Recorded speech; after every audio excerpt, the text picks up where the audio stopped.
Hello, Steve White, Steve Arts 89. Well, I'm continuing on with my gay movie marathon, and this time I'm up to the Silent Thief. It's a 2012 psychological thriller.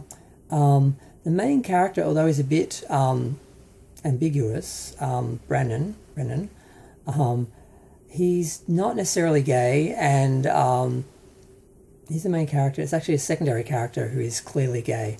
The story is about a boy who's described as a drifter. He describes himself as an orphan. His parents were both dead. He tells different stories to the mother and father. He tells the mother that his mother died of cancer when he was very young, and he tells the father that his father died in a car crash and his mother left him. And there's a moment where they sort of talk about that, and the mother says, well, maybe she left him and then died of cancer. So the father immediately doesn't trust him. The son immediately doesn't trust him, and there's some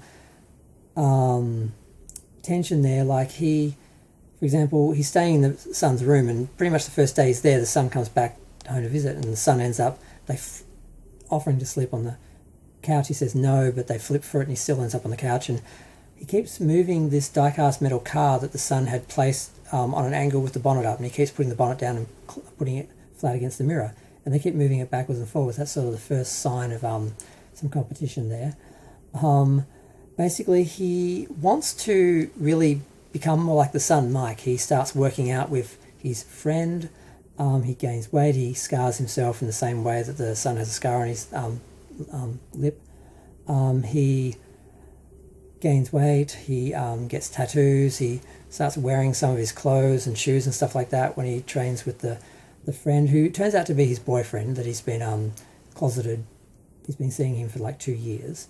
He tries to make himself attractive to him, and when he does eventually come onto him, he attacks him and literally knocks him out in the shower, and then he refuses to tell Mike who attacked him because he can't explain, he can't, how's he going to explain it without being, found out for cheating or whatever.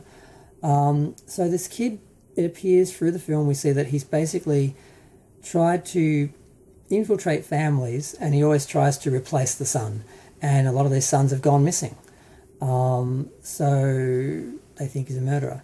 Now, one of the more interesting things with this that I saw when I was looking this up is, I realised after the fact when I was looking for details, is John Billingsley's in the film, who of course we know as Dr. Phlox in Star Trek Enterprise.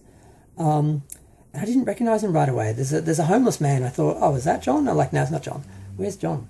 And then eventually I'm like, oh, that is John. I forgot he's a good actor. I didn't even recognise him.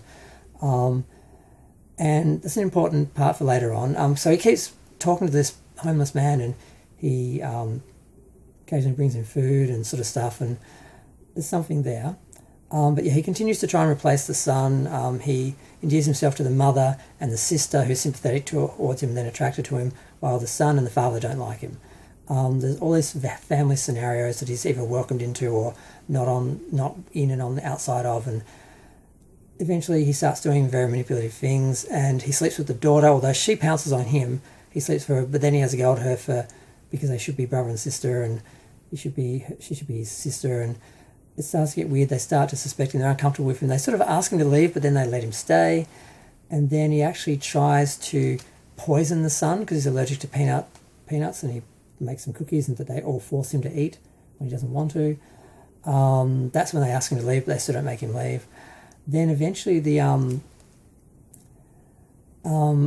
boyfriend, he tries to kill the boyfriend, and he tries to force the son to come out to the family thinking they'll reject him and then take him in as their son. And he literally knocks him out on the beach, pretends to be Mike, knocks him out on the beach when they meet, ties him to one of the pier supports, so he'll drown in the water basically as the tide comes in. And the son confesses. Obviously they don't care, for Brennan over their son. Of course they don't abandon him, they don't. So this illusion he had didn't happen. He gets upset, he storms out, they chase him, he gets away, he gets into his room, he's packing up his stuff, he tries to escape, he ends up stabbing the sister in the leg when he's trying to escape. They grab him and they hold him down, they tie him to a chair, and the daughter, who has just the night before she came home, the day before she came home that night, researched about him and found out through one of the names on a photo the people that he's killed, all they suspect he's killed. So they're like, what do we do? We've got this guy who tried to kill our son. He's killed these other boys. It looks like, well, we're just going to do some vigilante justice here, so they decide to kill him. And he gets punched in the face a couple of times by the father and the son and is pretty much out of it. They tie him up, they drag him down to the pier, and they throw him off the pier. Actually, he's standing on the edge of the pier. The mother comes up to him, embraces him, kisses him, and then pushes him in the water. And fortunately for him, the homeless man sees this, smashes a bottle of beer that he had given him earlier that day, because he said he wasn't happy with always getting sports drinks. He said, well, what do you want? I'd like a beer. So he brings him a beer. He smashes that and dives in and uses the bottle to cut the rope and free him. Now, somehow he pushes him out, but he drowns. So I think the homeless man drowns in order to save him. And then we just see him walking off into the night. And that's the end of the film. So it was quite well done. I was surprised that even though he did sort of have some sexual ambiguity and sort of teased the ex, he may not have been gay. And the actual character in the film that was gay was the son and his boyfriend and that. So it was interesting. It was well done, well produced, well acted, nice atmosphere.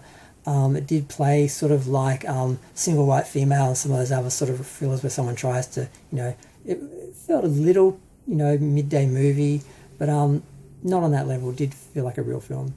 And I enjoyed it. I don't know if it made any money. I couldn't find anything on Wikipedia about it. So I'm just going to leave it there because I'm already over 6 minutes. I'm trying to do 5-minute reviews. I keep failing because, it's just enough to talk about to get past the 5-minute mark, but, not quite 10. So I'm going to go. Feel free to share, like, comment, subscribe. Let me know what you think of the film if you've seen it, and if you haven't, I'd watch it. I was definitely intrigued and trying to work out what was going to happen, and I didn't believe some of the actions he took, but, he's obviously not well, so, they're not all, super criminals, super geniuses who sort of end up doing things like this. So he could have been flawed and made mistakes. I don't know, but I'm going to go.